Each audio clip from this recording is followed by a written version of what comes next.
Okay. 네. Nice to see you. I'm back in Korea. I'm very happy. I love Korea. Thank you. And I love Korean startups. So woo! So for those of you who don't know me, my name is Steve Hoffman. I am the CEO and captain of FounderSpace. And I am going to tell you a little about FounderSpace. Is there any interpretation, or do we just go? Go, okay. So my nickname is Captain Hoff. And I will show you a little about FounderSpace, and then I'll dive into our main topic. So FounderSpace, we are located in San Francisco. That's where our headquarters are. We have an accelerator that specifically works globally. So we work with startups all over the world, and we help bring them to Silicon Valley. We educate them. We connect them with investors. We really go deep on their business model and business plans. So our mission has been to promote startup innovation globally. And here in Korea, we have great partners. So VentureSquare is our partner here. Acner Labs is our partner here. And we are very happy to be here today to meet all of you and hopefully establish communication and work together in the future. So we have over 300 mentors in Silicon Valley that work with FounderSpace. We have over 50 different educational topics. And if you look here, actually I should go back. I think I missed a slide. Yeah, right here. So Forbes Magazine actually ranked us the #1 accelerator for startups coming to Silicon Valley from overseas. So our mission and our belief is that innovation just isn't happening in Silicon Valley. It's now happening globally. And I've been looking at some of the startups here today. Some of them are fantastic. So I think Korea has a lot of potential, and we've been working very deeply with Korea. I have been to Korea 6 times in the past 2 years. That's my phone. I will turn it off. I forgot. So, Inc. magazine also put us in the top 10 of incubators. And if you look at this map here, you will see our partners globally. So we have partners all over the world. We work extensively in Europe with Germany, Austria, France, Turkey. We work in Asia, of course. We work with India. We do a lot in Taiwan. We actually now have opened up FounderSpace in China, so in Shanghai. And we recently had a batch of Korean startups come to Shanghai, where we introduced them on how to go to market with their products in China. So we're doing a lot. We have a venture fund we're setting up in China to fund startups that enter that market and all the resources. And in the future, we will be expanding educational programs in Korea. So we want to do a lot more with VentureSquare here and a lot more educating startups and helping them look at a global approach. How do they take their products to Europe? How do they take their products to America? And how do they take their products to China? Let me now talk about the technology of tomorrow. So I am going to show you technology that will actually change our lives and industry in the coming years. Now, this technology may seem like science fiction to you, but this technology is here today. The first one is robotic surgery. So a lot of surgery in the future will be done by robots. If you think about it, a surgeon is supposed to be very precise. Robots can be more precise than human beings. They're going to have robots doing surgery on your heart, on your any cancer you have, doing that surgery. Right now, what I'm showing you is in Oxford, England. They have just completed surgery, not just by a robot, but by a nanorobot. They actually have created a tiny hole in the eyeball, and they inserted a little robot that actually goes into your eyeball and repairs damage to your eye. That for a human being to do would be almost impossible. Metal nanofish. So what the scientists have just developed little nanorobots that they can actually inject into the human bloodstream. So into your blood, these robots can go. But the problem was these robots don't have an energy source. They don't have power to move around. So they created Nanofish, little robots that are like fish. And when they create an electromagnetic field around the body, they can actually use the electromagnetism to steer the fish through the body. So these fish, these nanorobots, can swim and they can target cancerous cells. They can repair DNA. They can kill viruses. They can repair damage to certain organs. That is the future of medicine. Someday, in the not-too-distant future, we will have little robots swimming through our bodies, repairing all sorts of problems we have. Smart dust. Smart dust are tiny, tiny particles of dust that are the size of dust, but what they are is sensors. So they're sensors. They can detect chemicals, they can detect heat, they can detect all sorts of different things in the environment. They now have smart dust that they can actually sprinkle this dust all throughout a factory, like a chemical factory. And in that chemical factory, the dust anywhere in the factory can detect a leak. So a leak that could be potentially dangerous, lead to an explosion or death, can actually be detected early. This smart dust will also be used in cities. They will sprinkle the dust around cities so they can detect people, the movement of people, or traffic, or different natural gas leaks, or anything throughout a city. They even plan to use smart dust in the human body. So you may have particles of these sensors, these tiny sensors, flowing through your body at all times, detecting different states of your physical condition. Cellular lasers. Right now, they have just discovered how to take a cell, a living cell, and turn it into a laser. So you can imagine, in your body, a lot of surgery is done by lasers. You can actually use the cells, a surgeon can use the cells in the body to actually guide the laser beam as little lenses that actually guide the laser beam to do an operation. In the future, there is potential to use these cells as lasers, cellular lasers, to actually communicate within living organisms at the speed of light. So like fiber optics, it would be like stringing fiber optics through your whole body. You'd actually be able to communicate. And when we start implanting chips into our bodies, that can be a big thing. Hypersonic travel. This is one I want. So they are now working right now on planes that can travel multiple times the speed of sound, and those planes can potentially make a trip from San Francisco to Seoul in 2 hours. 2 hours. So for me, I could give this talk, and I could be home for dinner. That would be, I can't wait. No more jet lag. Device morphing. Scientists now are working on taking devices like your phone or any device and actually having the device itself change shape as you use it. So if you use a device in a different situation, it can change into a new shape. So you can see this with tools.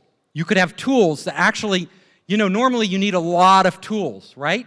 But you could have just one tool and it could actually change shape to do different jobs. A screwdriver, a wrench. You can use it for different devices like a phone. If you want to expand it to have a bigger screen and then contract it so it fits in your pocket. There'll be many applications. Biological computers. So they have actually succeeded now in creating a computer out of living cells, a computer out of living tissue. That computer works much in the same way that the human brain does. So we know the computers in our phones, the computers in our laptops, they are very good at computing one thing, one task very fast, over and over and over. They're much faster than the human brain. But the human brain is faster at other types of problem solving. So the human brain is expert at pattern matching. And it can have a huge amount of data in our head, and we can get the result very fast. A memory comes up almost instantly. The way that happens is how biological computers work. They massively multitask, meaning they process massively across all these different things at once. These new biological computers can do that, and they will be used to solve problems that normal computers cannot solve.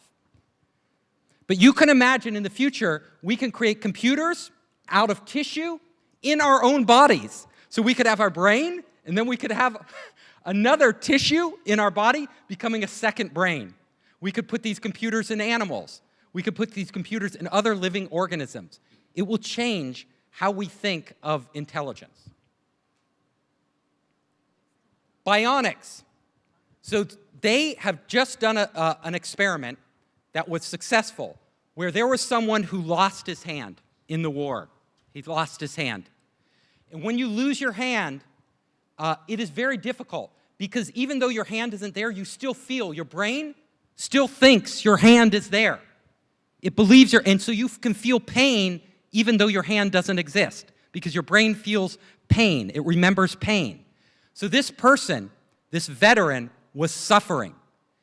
And what the scientists did was they created an artificial hand for him. But it wasn't just an artificial hand. They connected that hand to the nerves in his body, so that hand could feel like a real hand. So he could now touch and feel.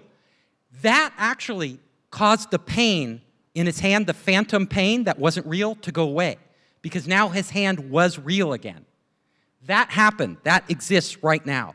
We will see more and more of the human ability to create artificial limbs that act just like our real hand or leg.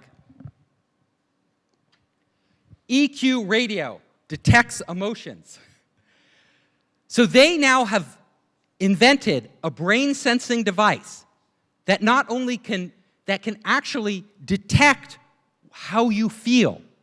So you can wear this device on your head, and it can detect what your emotional state is. Are you happy?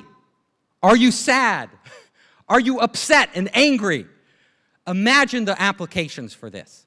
So this technology exists now. So if you, let's say, broke up with your boyfriend or girlfriend and you're upset, and you pick up your phone can know that.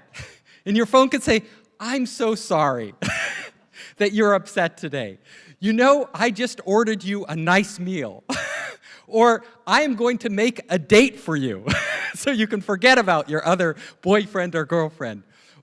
If you're happy, the phone can know it. And everywhere you go, like you go home, the computer could detect your emotional state, and it can play a certain type of music. So if you're happy, it plays a certain type of music. If you're sad, it plays a different type of music. It can program what you might want to watch on television. All these different things. It can communicate to your friends and relatives. "Oh, so-and-so is coming home. Watch out. He's in a grumpy mood." So be nice.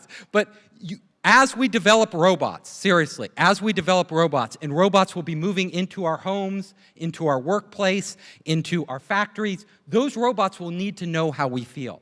Those robots, when they interact with us, if we start to get annoyed at the robot will need to know that we're annoyed and say, "Oh, you're upset. What is bothering you? Can I fix this problem?"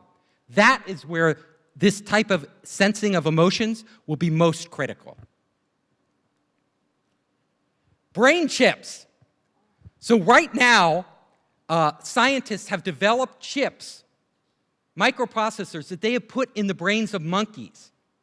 So these wireless chips they've inserted into the brains of monkeys, and a monkey can take a robot arm, and actually, just by thinking, move that arm, grab a banana, and feed itself. Isn't that amazing? A monkey with the chip in its brain can sit in a wheelchair now and drive the wheelchair around wherever it wants to go. The potential here is enormous. A monkey recently was paralyzed, had its spine severed, so it couldn't walk. But the chip in the brain, they connected with another chip on the spinal cord, Within 2 days, 2 days, the monkey was walking again. It had taught itself by communicating from the brain to the spine to the legs to walk again. If they can do that in monkeys, they can do that in humans, and we will do that. So right now, it is technically possible for me to get a chip in my brain, be standing up here, I could turn off and on the lights, I could answer my phone, I could, get on Kakao Talk, start talking to friends, all at the same time I'm standing here. That is the future. If you think we won't get chips in our brain, think again. It's going to happen. It's going to happen because people with Alzheimer's disease, people with Parkinson's disease, by getting chips in their brain, they will be able to have normal lives again. They will be able to function again. And as soon as we start doing it medically, if I can be smarter, and not forget anything, I'll get a chip in my brain. I don't care. A lot of people will begin to upgrade themselves. They have done an experiment with connecting the human brain, the brain of rats, to other rats. And a rat, they actually taught the rat how to do a trick, how to get food, right? Of a complex thing so it could feed itself. Then they connected the chip in that rat's brain to another rat halfway around the world through the internet, and that rat actually instantly learned what the other rat had taken weeks to learn. So not only today can we actually take knowledge can we actually communicate with our brain, but we can actually transfer knowledge. The experiment with the rat, they transferred knowledge, learning from one rat to another rat. If they can do it in rats, they could do it in us. I can download books, I can download information, all this stuff, I never have to go to school again. Nobody will ever need to go to university. It will be possible. This is not science fiction. It's happening. DNA editing. They have developed a technology which many of you may have heard of called CRISPR. CRISPR. It allows you to edit DNA. But the amazing thing about CRISPR is you can do it in your own home. To buy a CRISPR kit, to buy a DNA editing kit, now costs only $800, $800 or less. Any of you could buy this, and you can, in your house, begin creating new species of plants and animals in your home that have never existed before. All you need is the knowledge. They are doing this now around the world. It is happening all over the world. Scientists are using this, university students are using this, and it will change everything. We will have new plants and animals that can resist climate change. So as warming happens around the earth, we need to do that. They will have new types of animals that actually can maybe grow faster. Like you could have a cow that grows up in a year to become a full cow. All of this is potential and more. One of our startups, Intelligenomics, is using CRISPR right now in Taiwan to create new supplements that they feed to human beings and animals. These supplements that they're creating used to cost tens of thousands of dollars to make because they needed huge algae farms to make them. And that required a lot of land and resources. They can make these same supplements now in a room, the size of this stage. A very small room, they can make as much as a huge algae farm using DNA editing. There are scientists now who are breeding monkeys, and they're editing the DNA of the monkeys. And when they edit the DNA of the monkeys get super strong, muscular, like King Kong. Not that big, but the monkeys grow muscles. So I never have time to go to the gym, but I want to look like Arnold Schwarzenegger, right? So I could just have my DNA edited so I'm strong. That could happen right now. Human organs. So Craig Ventnor, he was the one who launched the Genome Project that mapped the human genome. Very famous. His new project, he is taking pigs, and with genetic modification, he is actually growing human organs inside pigs. So he is growing human lungs, livers, hearts that can be transplanted into human beings. So if you need a liver transplant, you don't have to wait 6 months or a year. You could just get it from a farm and get your liver transplant. This is happening right now. It's amazing. The implications are enormous. Designing our kids. This is where it's all headed. So as human beings, if somebody came up to you and told you, your children can be super smart, they will get into MIT for sure. Your kids could never have cancer, will genetically make it so they never have cancer. Your kids will live 3 times as long as you. Your kids will be really handsome or beautiful. And your kids will be strong and healthy. Would you choose to design them, or would you have an ordinary kid? I will tell you, if you don't choose to design your children, and other people do, then they will have, their children will do much better in the world. It's a very difficult choice. Many of us want to have natural kids, but there will come a time when that option really isn't here. Just like we upgrade our phone, we will upgrade ourselves. We will be getting chips in our bodies for our health, to become smarter, to become more connected. We will be designing our kids. We will be designing our plants and animals. Everything will be designed.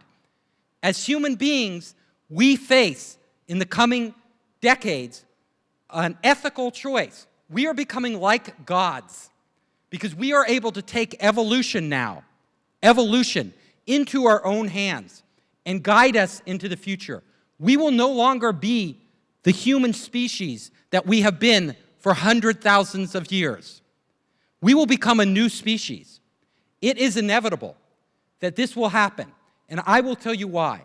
Because the benefits are so great, and also because even if we decide not to do it in America, in Korea, they will do it in other countries like China and Russia. And if their people are becoming smarter and better and more capable, what will happen? It will be an arms race. We will have to do it. We will be forced to do it because the world will be run by those superhumans. So these are decisions, moral, social, political decisions that we will have to make in the coming years. This combined with robotics and AI, changing our manufacturing, our lifestyles, all of our jobs will change. Everything about society that we know will change. That is something for all of us, everybody in the room, to think about. So that was my what's next. If you want to contact me for any reason, if you have great ideas, want to talk, you have a great startup, or you're working on new technologies, I love this. I love working with startups. I would be very happy to collaborate with you. And thank you so much for having me here today. Thank you.